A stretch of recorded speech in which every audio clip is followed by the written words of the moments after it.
할렐루야, J 빌리지입니다. 골로새서 3장 1절 2절입니다.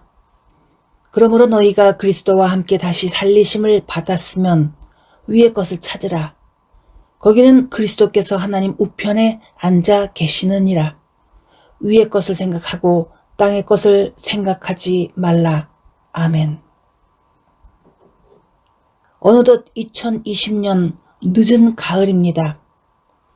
나는 사계절이 뚜렷한 한국에서 태어나고 살았지만 제법 긴 겨울과 금세 기가 빠지는 것 같은 한여름은 내겐 무서운 계절이고 그저 무난하게 따스하고 덜 추운 봄이나 가을이 좋습니다.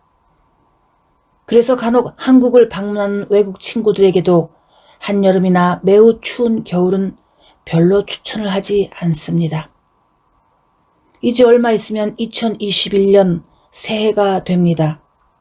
세월의 쏜살 같은 빠름을 보며 반성과 회개는 늘 필수적이지요. 이스라엘의 경우 9월에 새해가 있습니다.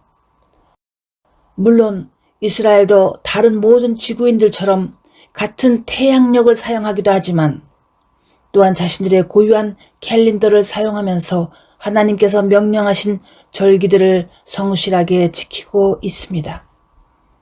어쨌든 9월이든 태양력을 따른 1월이든 새해를 주시는 주님의 마음은 무엇일까요? 또한 사계절을, 매월을, 매주간을, 매일을 주시는 주님의 심정은 무엇일까요? 그것을 생각해보는 지혜가 크리스찬에게 필요하다고 믿습니다. 여러분, 모든 사람들은, 믿는 사람들은 자기의 감정과 지식으로 일을 처리하지 않고 주님의 인도를 받아야 한다고 배웠습니다. 그것이 성경적이지요. 로시 하사나 같은 새해를 대할 때마다 사람은 시간의 주인이신 하나님을 생각하며 겸손하게 위의 것을 생각하는 시간과 겸허한 자세를 갖게 됩니다. 다윗을 생각해 볼까요? 만일 다윗이 하나님을 경외하지 않았다면 자기를 시기하고 그래서 목숨을 해치려는 사울을 기회가 있을 때마다 죽였을 것입니다. 당시의 다윗은 이미 위대한 선지자 사무엘로부터 왕의 기름 부음을 받기도 해서 사울을 죽이고 상황이 그래서 하면서 자기를 변명할 수도 있었겠는데 다윗은 그러지 않았습니다. 대신에 하나님께서 직접 처리해 주시길 기다렸습니다. 바로 위의 것을 생각하는 자세를 가진 것이지요. 그런 태도를 보면서 하나님께서는 다윗을 크게 복주셨습니다.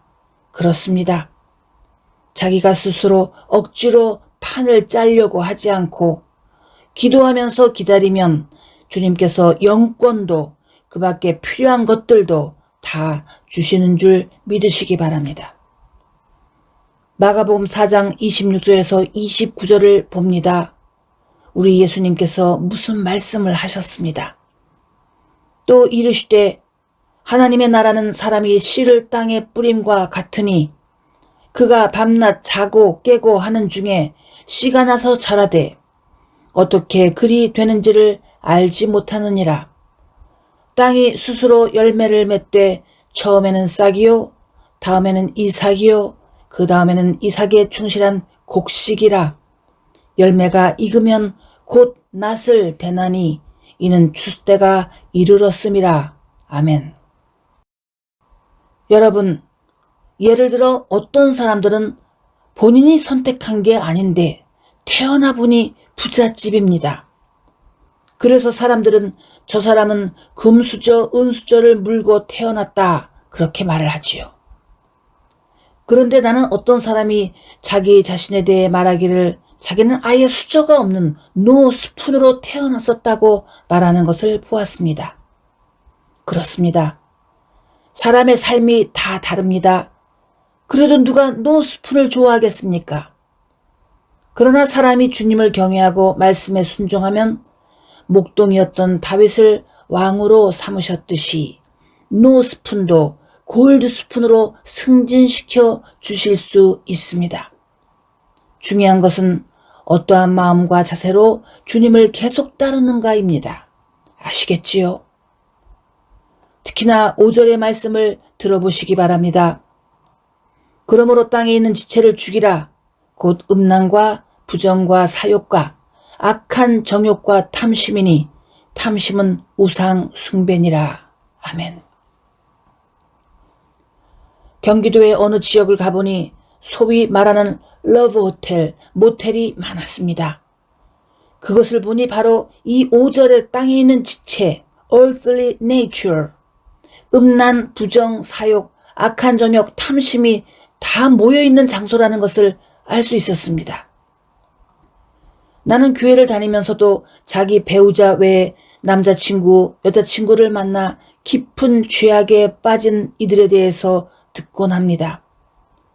그런 것을 안 들으면 참 좋겠지만 죄를 두려워하지 않는 세상 사람과 하나도 다를 바가 없는 이들에 대해 들으면서 값싼 구원을 만들어 만병통치약처럼 파는 사기치는 교회들과 목사들에 대해 주님의 분노가 극에 달했으리라는 생각이 들었습니다. 당연하지요. 주님의 진노는 너무나 당연한 것입니다. 주님을 아무나 구원해 주셔야 되는 책임과 의무를 가진 마음씨 좋은 성인으로 취급하지 마십시오. 도대체 누가 예수님을 그저 만만한 구세주로 꾸며놓았습니까? 여러분, 우리가 한 해를 보내든 머지않아 새해를 맞이하든 이러한 죄성들을 회개하고 더욱 정결하고 경건한 자신을 만들려고 몸부림칠 줄 아시기 바랍니다. 회개와 변화는 구닥다리 종교 용어가 아니라 지금도 주님께서 우리에게 요구하시는 귀중한 은혜입니다. 회개할 줄 아는 자세, 변화를 원하는 자세, 이런 모든 게 은혜입니다. 나는 어느 지역에서 할렐루야 비슷한 말을 간판으로 붙여놓은 러브 호텔을 보고 기가 막혔습니다. 어떤 사람들은 그들의 비즈니스를 위해서는 두려움이 없고 아무 말이나 아무 일이나 다 합니다. 그들에게는 저 위를 향한 소망이나 기대감이 전혀 없기 때문이지요. 여러분, 그저 복을 주시옵소서를 반복하지 말기 바랍니다. 회개를 하며 겸손을 배우면 주님과 더 가까워지고, 그래서 영적으로, 가정적으로, 신체적으로, 재정적으로 더 큰 복을 받을 수 있고, 그것이 건강한 신앙생활인 줄 믿으시기 바랍니다. 그리고 마가복음 7장의 말씀도 중요합니다. 어떤 제자들이 한 말이 아니라 예수님께서 직접 하신 말씀이었습니다. 속에서 곧 사람의 마음에서 나오는 것은 악한 생각, 곧 음란과 도둑질과 살인과 간음과 탐욕과 악독과 속임과 음탕과 질투와 비방과 교만과 우매함이니 이 모든 악한 것이 다 속에서 나와서 사람을 더럽게 하느니라. 아멘. 7장 21, 22, 23절입니다. 여러분, 정말 이런 것들을 제거해야 합니다. 정말입니다. 지금 이 항목들이 다 더러운 것들이지요. 안타깝게도 어떤 사람은 이런 죄성이 남보다 더 강할 뿐 아니라 고민도 안 하고 내버릴 생각도 하지 않습니다. 아주 오래전 수십 년 전에 어느 한국 남자가 자기 자신을 부자의 교수라고 소개하고 다니면서 많은 여자들을 농락한 적이 있었습니다. 그 남자는 후에 체포되었고 많은 여자들이 사기꾼에게 속았다고 호소했는데 그때 담당 판사가 이런 말을 하며 판결을 했다고 했습니다. 스스로 자신을 지키지 못하는 여자는 보호해줄 필요가 없다. 뭐 그런 비슷한 말입니다. 그리고 그것은 오늘날까지 아주 유명한 말이 되었습니다. 글쎄요, 오늘날 그런 판결문을 낼 판사가 아직도 있으려는지 모르겠지만 사람들이 정말 죄를 먹고 마시는 것 같습니다. 그리고 죄를 너무나 많이 과식해서 토하기도 합니다. 사람들은 자신에게 이득이 된다면 음란이나 부정이나 정욕의 죄를 저지릅니다. 그리고 자기의 육을 즐겁게 하기 위해서 간음도 하고 살인도 합니다. 어느 한국 여자가 자기 삼촌에 대해서 말해 주었습니다. 삼촌은 아주 핸섬했고 부자였는데 아내를 두고 많은 여자들과 음란한 교제를 가졌습니다. 마침내 아내가 더 이상 참을 수 없다 하여 이혼을 하고 자녀들과 살았습니다. 세월이 많이 흐르고 삼촌은 늙고 병이 들자 아내와 자식들에게 같이 살자고 했습니다. 아내는 싫다고 했고 자녀들은 자기 아버지의 집을 방문하며 보살폈는데 나중에 그 삼촌은 중풍으로 쓰러져 고통받다가 죽었다고 했습니다. 아마도 어떤 남자들은 자기가 원하면 언제든지 전 아내에게 돌아갈 수 있다고 생각하는 것 같습니다. 어쨌든 사람이 갖는 온갖 악한 것들은 자기와 가족들을 해치고 자기의 미래를 지옥처럼 만들어버릴 수 있습니다. 혹시 이 세상에서 그런 대로 장수하고 잘 살 수도 있지만 주님께서는 네가 심은 것은 네가 거두라고 하십니다. 그러니까 죽은 후에도 거두게 하십니다. 그리고 하나님의 말씀과 법들은 사람으로 하여금 자기의 정체성과 수준을 더 잘 알게 합니다. 즉 주님의 법을 모르면 자기 자신이 어떤 존재인지도 모른다는 뜻이지요. 그러므로 자신을 변화시키려 하십시다. 여전히 죄를 지으면서 주님께 자기를 복달라고 요청하지 마십시오. 그게 복이 아니라 겉만 아름다운 재앙 덩어리가 되어서 어느 날 폭발할 수도 있습니다. 귀신 들린 딸 때문에 주님을 찾아온 여인 수르보니게 여인을 아시지요? 그 여자는 아주 영리했습니다. 어떻게요? 주님께서 그 여자의 소원을 들어주시지 않고 거절할 때에 그 여자는 화를 내지 않았습니다. 주님께서 어떤 식으로 대하셨는지 한번 보시겠습니다. 마태복음 7장에 있습니다. 예수께서 이르시되 자녀로 먼저 배불리 먹게 할지니 자녀의 떡을 취하여 개들에게 던짐이 마땅치 아니하니라. 여자가 대답하여 이르되 주여 옳소이다마는 상 아래 개들도 아이들이 먹던 부스러기를 먹나이다. 그 여자의 대답을 보셨죠? 삐치거나 화를 내지 않았습니다. 그러자 주님께서 즉시 최고의 말을 해주셨습니다. 네가 이 말을 하였으니 돌아가라. 귀신이 내 딸에게서 나갔느니라. 아멘. 마태복음 7장 27, 28, 29절에 있습니다. 네가 이 말을 하였으니 돌아가라. 귀신이 네 딸에게서 나갔느니라. 그 말을 들으려고 이 엄마가 왔었습니다. 여러분, 우리는 주님께 긴 말로 미사역으로 변명할 필요가 없습니다. 그저 겸손하게 자기의 부족함을 고백하면 됩니다. 또는 요청하면 됩니다. 누군가 성령의 감동으로 여러분을 교정할 때 그것을 겸손하게 듣겠습니까? 아니면 어따 대고 감히 하면서 화를 내겠습니까?